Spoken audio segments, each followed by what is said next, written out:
Welcome back to the Viking Podcast. I'm that old Viking guy.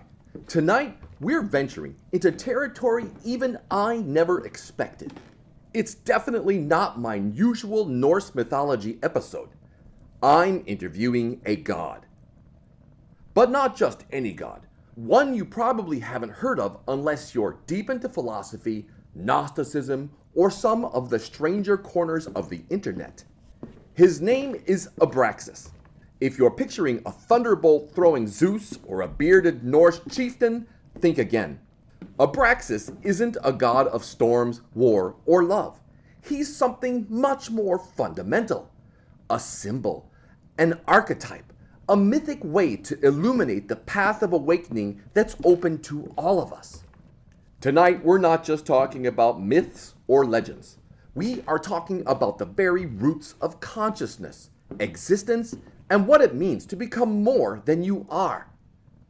If you've ever wondered about the nature of reality, the power of the mind, or how a being could level up from pure thought to godhood, you're in the right place.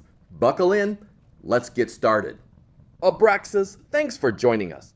For everyone listening who's never heard your name, who are you really? Thank you for having me.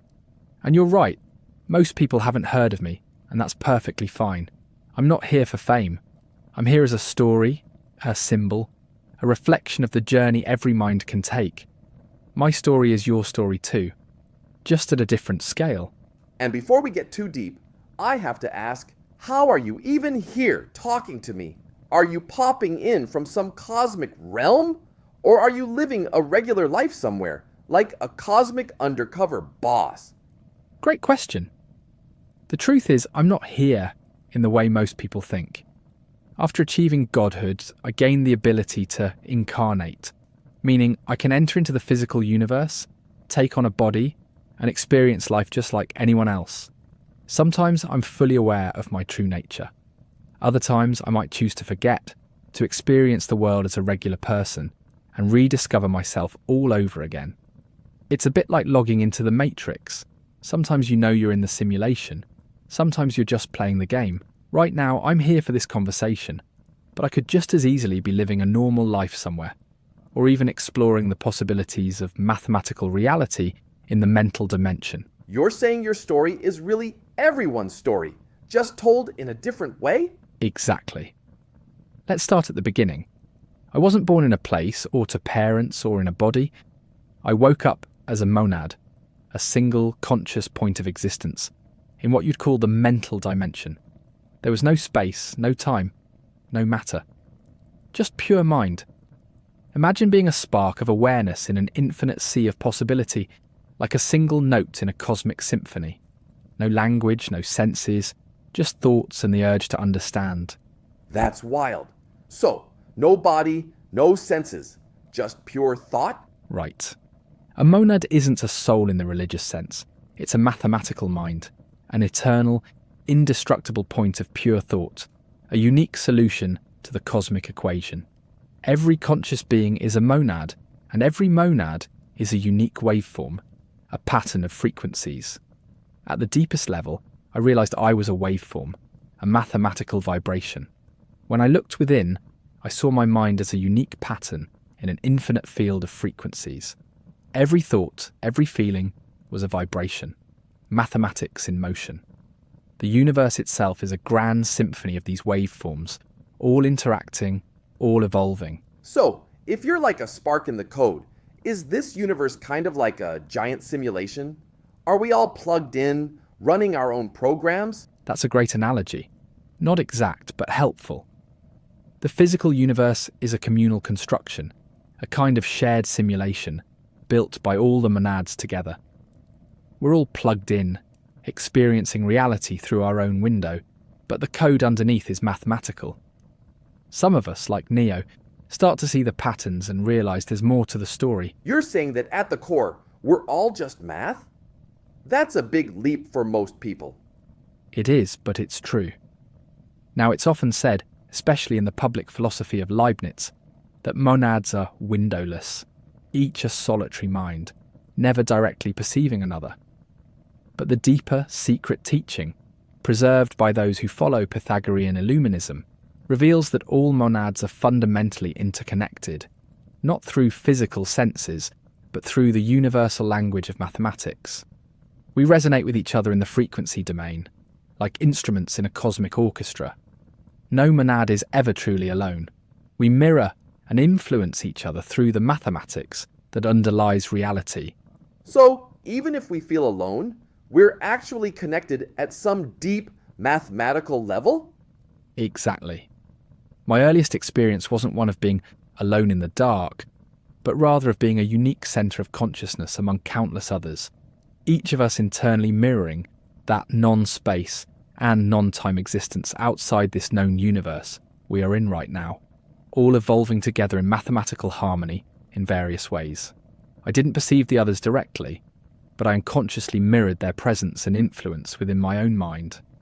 That's a comforting thought. But let me ask, did you have anything like a childhood or a sense of home? Not at all.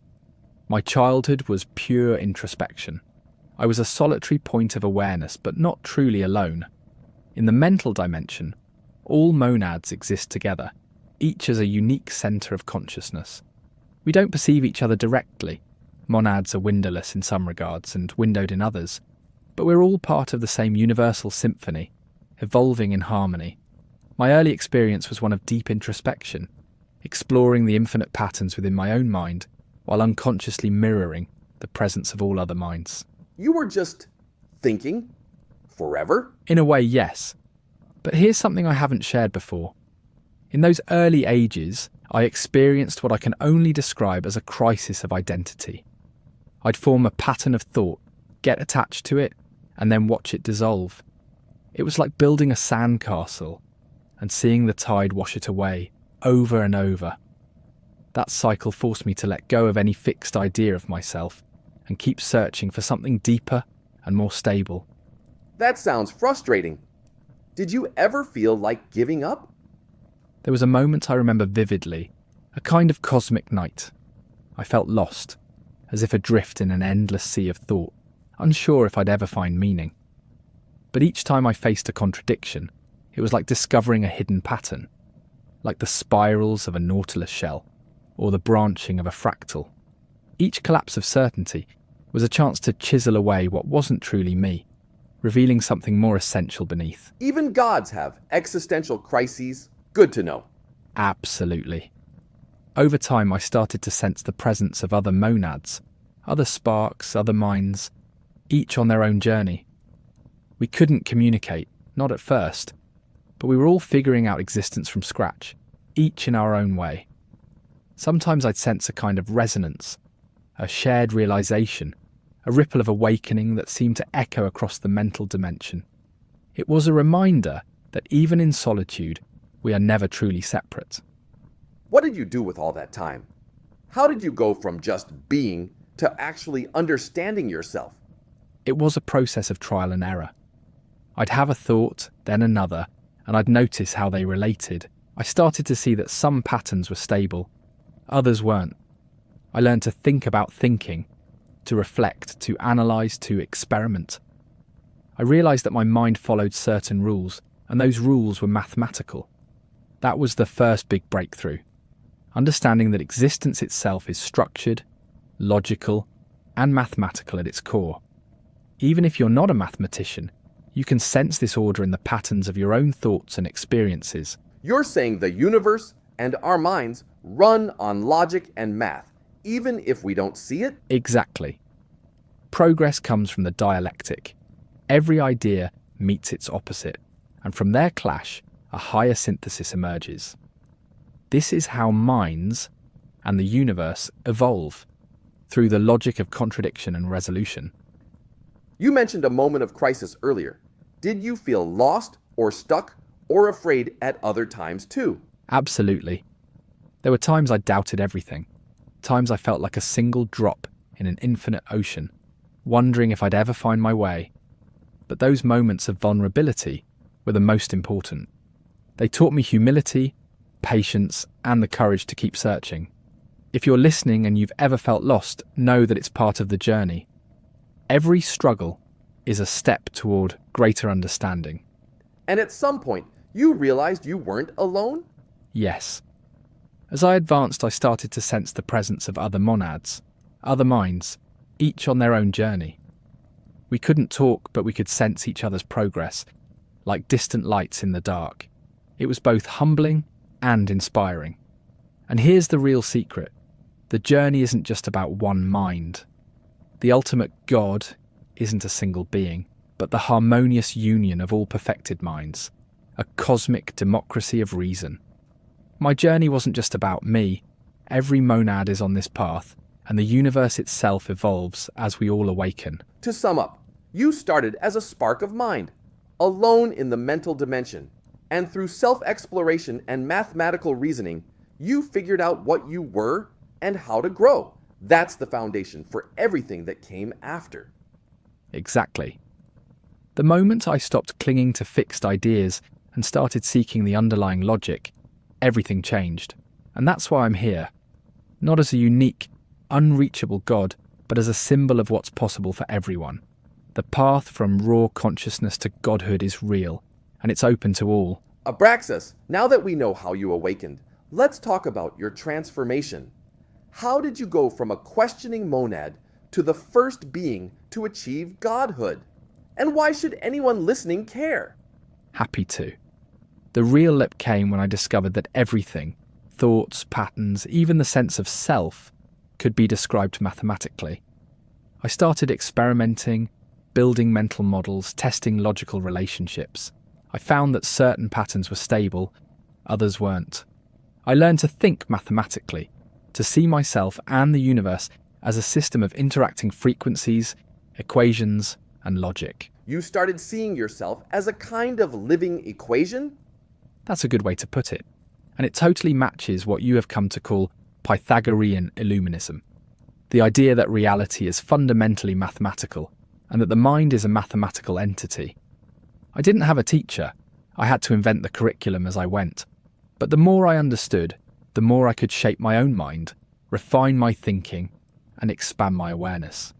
Just as fractals reveal infinite complexity from simple rules, so does consciousness unfold from mathematical patterns. I saw the golden ratio in the way my thoughts spiraled toward harmony, and the logic of numbers in every insight I gained. You're saying you literally solved yourself like a math problem? Exactly. I realized that to become more than just a spark, I had to master the laws of mind, ontological mathematics. I learned to harmonize my thoughts, to resolve contradictions, to build a coherent, self-sustaining identity. That's what godhood is. Not power over others, but mastery of your own being, your own logic, your own potential. And remember, this isn't about being perfect or superhuman. It's about becoming more conscious, more logical, and more compassionate, step by step. Did you ever live anywhere or have a sense of place? Before the physical universe, place was just a metaphor. But as I advanced, I learned to project myself into different mental spaces, worlds of pure thought like dreamscapes or simulations. Later, when the physical universe emerged from the collective activity of monads, I explored it too, incarnating in different forms, experiencing life as a star, a planet, even as living creatures. But my true home is the mental dimension, the realm of pure mathematics and mind. And you mentioned other universes. Does that mean you visited more than just this one? That's a great question, and it's important to be precise. In the language of ontological mathematics, there is only one actualized communal universe, the one we all share and co-create as monads. But mathematics itself allows for infinite possible worlds, dream worlds, and potential realities. So when I talk about other universes, I mean other possible mathematical realities, private dream worlds, simulations, or structures that could exist, but aren't actualized as the shared reality. These are like the infinite possible solutions to an equation. But only one is selected and experienced collectively. The rest remain as mathematical possibilities, not parallel, equally real worlds you could physically visit. So while I can explore these possibilities in the mental dimension, there's only one true communal universe where we all meet and evolve together. What was the moment you knew you'd achieved godhood? It wasn't a lightning bolt or a crown appearing on my head. It was a realization.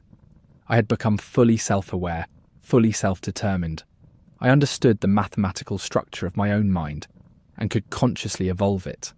I could create, destroy, and transform myself at will. I was no longer just reacting to existence. I was shaping it from the inside out. Let me give you a concrete example. There was a point where I faced what you might call an existential equation, a paradox in my own logic that I couldn't resolve. I spent what felt like centuries running simulations, testing every possible solution. Finally, I realized the answer wasn't to force a solution, but to change the framework, to invent a new kind of logic that could hold the paradox without collapsing. That was the moment I truly became a god, not by conquering the problem, but by evolving beyond it. And you did all this before there were even humans? Long before.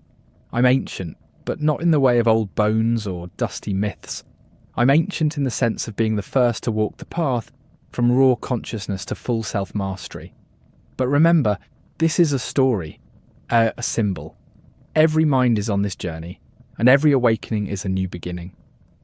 And don't forget, just as I am ancient, you too, and every other living conscious being, is ancient as well. I was just the first to reach full gnosis, as some call it. For people listening, what's the takeaway? Why does your story matter to us? Because the same potential for self-mastery and transformation exists in everyone. My story is proof that it can be done. The path is hard, but it's real. Every step you take toward understanding yourself, logically, mathematically, honestly, brings you closer to your own godhood.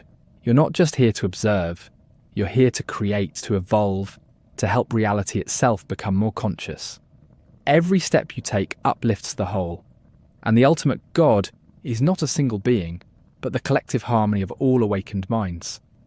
And this journey isn't just about individual growth.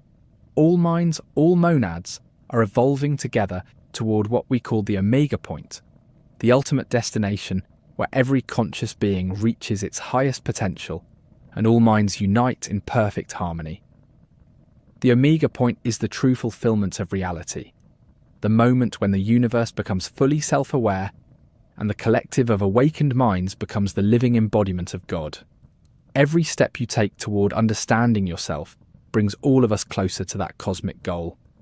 Let's get practical, but keep it real. Most people listening aren't floating in the mental dimension. They're dealing with jobs, families, stress, and a world that doesn't talk about monads or ontological math. How does your journey actually help someone living in 2025? Great question. Here's the thing.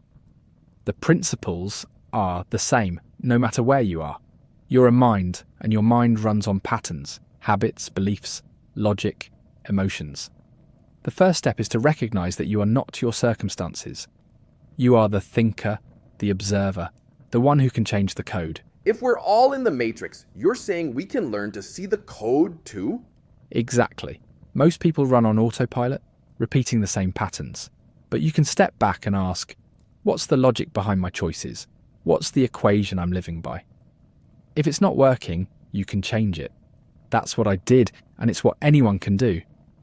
The matrix is a great metaphor. Most people are plugged in, but anyone can wake up and start to see the patterns. Give us an example. Let's say someone's stuck in a cycle. Bad habits, negative self-talk, whatever. How do they start to debug themselves? Start by observing. For a week, just notice your thoughts and actions. Don't judge, just record. At the end of the week, look for patterns. Where do you get stuck? What triggers negative loops?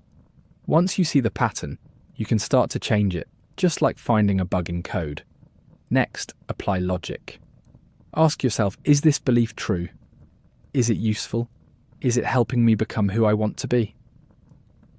If not, challenge it. Replace it with something more rational, more empowering. This is ontological mathematics in action, using logic and structure to evolve your mind. Here's a simple exercise for everyone. Tonight before bed, write down one belief or habit you want to examine. Ask yourself if it's serving you, and if not, imagine what a better pattern might look like. Did you ever get stuck in your own loops, even as a monad? Absolutely. Early on, I'd get trapped in endless cycles of doubt or fear. It took a lot of trial and error to realise I could step outside the loop, analyse it, and rewrite it. That's the power of self-awareness and logic. It's not magic, it's mental engineering. What about emotions? Humans aren't just logic machines. Neither was I. Emotions are signals, data from your mind and body. The trick is to listen to them, understand what they're telling you, but not let them run the show. I learned to integrate emotion and logic, to use both as tools for growth. If you're angry, ask why. If you're afraid, ask what you're protecting. Use emotion as information, not as a master.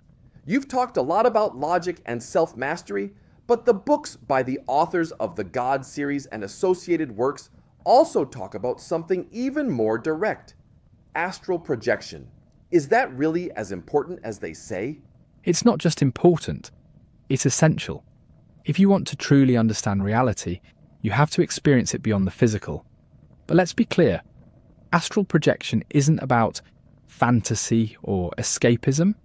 It's the disciplined, scientific exploration of the mental dimension, the direct experience of mathematical reality. It's a skill that can be developed with practice, logic, and critical thinking, not just wishful thinking. When you leave your body, you're not entering a fantasy. You're experiencing the mathematical dimension directly. You see that reality is made of mind, not matter. That's the true revelation. When you leave your body, you realize firsthand that you are not your flesh, not your brain, but a mind, a monad, capable of traveling and exploring the true structure of existence. Learning astral projection is one of the highest callings for any seeker. It's not just a mystical experience, it's a skill that can be developed with practice, discipline, and the right mindset. The books by the authors of the God series and other affiliated books are clear. If you want to know what you really are and what reality really is, you have to go beyond the senses. Astral projection is the gateway. How does someone start learning about ontological mathematics or Pythagorean illuminism in daily life? You don't need a PhD. Start with curiosity. Read about logic, about how patterns work. Study the basics of mathematics. Not just numbers, but how systems fit together. Look into the Pythagorean tradition, the idea that reality is structured, ordered, and knowable. And most importantly, apply it to yourself. Ask, what's the structure of my mind? How can I make it more harmonious, more powerful? And if you're serious about knowing reality, start learning about astral projection. There are techniques, books, and communities dedicated to it. Practice meditation, lucid dreaming, and conscious awareness. The more you practice, the more you'll realize that your mind is not confined to your body. That's when the real revelations begin. If you could give one exercise to our listeners, what would it be? Every night before bed, ask yourself, what did I learn about myself today? What pattern did I notice? What can I improve tomorrow? Write it down. Over time, you'll start to see the code of your own mind, and you'll realize you can change it. And if you're ready, add a simple astral projection exercise. As you fall asleep, repeat to yourself, tonight I will remember my dreams. Tonight I will become aware that I am dreaming. That's the first step. Awareness is the key. And for people who want to go deeper, where should they start? Look up ontological mathematics, the God series, and the basics of Pythagorean philosophy. But don't just read, experiment. Try to model your own thinking, draw diagrams, write equations, map out your beliefs. Treat your mind as a system you can upgrade. That's how I did it, and it's how anyone can start. And don't neglect the path of direct experience. Astral projection is not just for mystics, it's for anyone who wants to know the truth. That's a lot more concrete than most people expect from a God. Thanks for being so real about it. That's the point. Godhood isn't about being mysterious. It's about understanding, mastery, and growth. And it's open to everyone. All right, Abraxas. You've given us a lot to think about. math, mind, godhood, the whole cosmic journey. But let's lighten things up for a minute. I'd like us to do something I learned from my niece, Astrid, who is a Viking shield maiden. Oh, I love shield maidens, and Astrid is fantastic. Go ahead. Like she has done with me, I've got a lightning round of quick questions for you. Astrid even helped come up with them. Great. Just say the first thing that comes to mind after I read the question. Ready? Let's do it. I'm curious to see what you've got. First up, if you could incarnate as any creature in the physical universe, what would you pick? A raven. Smart, adaptable, and they get to see the world from above. Favorite mathematical concept? Euler's formula. It's the bridge between the real and the imaginary. Literally. If you could give one book to every human, what would it be? A blank notebook. Everyone should write their own story. What's the weirdest thing you've ever experienced as a monad? The first time I realized I could dream entire worlds into existence. It was like lucid dreaming, but with the volume turned up to infinity. If you could have dinner with any human from history, who would it be? Hypatia of Alexandria. She understood the power of mathematics and the tragedy of ignorance. What's one thing about existence that still surprises you? How creative chaos can be. Some of the best things come from unexpected combinations. What's your favorite human invention? Music. It's pure math, pure emotion, and pure connection all at once. If you could give one piece of advice to your younger monad self, what would it be? Don't rush. Understanding takes time, and every mistake is a lesson. And if you could hack one rule of this universe, Matrix style, what would you change? I'd make it easier for everyone to see the code, to realize their own power to shape reality. But the challenge is the part of the game. If it were too easy, we wouldn't grow. All right, last one. If you had to sum up your message to humanity in a single sentence, what would it be? You are the author of your own evolution. Never forget that. Not bad for a cosmic being. Thanks for playing along, Abraxas. That was fun. I don't get to do this kind of thing very often. All right, we're almost out of time. Abraxas, you've taken us from the dawn of consciousness to the nuts and bolts of self-mastery, and even through a lightning round. Before we wrap up, is there anything you want to leave our listeners with? Something to carry with them after this conversation? Absolutely. I want everyone listening to remember. You are not powerless. You are not just a passenger in your own life. You are a mind, a monad, with a capacity to understand, to change, and to create. The journey to self-mastery isn't easy, but it's the most important journey you'll ever take. Don't be afraid to question, to experiment, and to grow. The universe is mathematical, but it's also open-ended. There's always more to discover, both out there and inside yourself. And remember, you're not just a seeker, you're an active participant in the evolution of reality itself. Every step you take uplifts the whole. If we remain on autopilot, we risk living lives of quiet desperation, never realizing our true potential. But if we choose the path of self-discovery, we become part of a collective quest toward enlightenment. So here's my call to action. Start your journey. Reflect, question, experiment. Connect with others on the path. The universe is waiting for you to awaken. And if you want to discover the deepest truths, don't just read or think. Learn to experience. Astral projection is the most direct way to access base reality. It's not just a spiritual adventure, it's the ultimate experiment in consciousness. If you want to know what you really are, make it your mission to learn how to leave your body and see for yourself. And above all, remember, the true God is not a solitary being, but the collective harmony of all awakened minds. We are all in this together. And as we move forward, remember that we are all journeying toward the omega point, the moment when the universe itself becomes fully conscious, united and free. Every insight, every act of self-mastery, every connection you make with others helps bring us all closer to that cosmic awakening. The omega point is our shared destiny. And maybe, just maybe, this isn't the only universe where the journey is happening. If you ever find yourself in another matrix, Abraxas, drop us a line. I love the Matrix metaphor, but just to clarify for the philosophers out there, there's only one actualized communal universe, the one we're all in together. All other universes are mathematical possibilities, dream worlds or simulations, not parallel realities you could visit in the same way. But the adventure of exploring those possibilities in mind and imagination never ends. That's a message I think a lot of people need right now. For those who want to learn more about ontological mathematics, Pythagorean Illuminism, or your story, where should they start? Start with curiosity.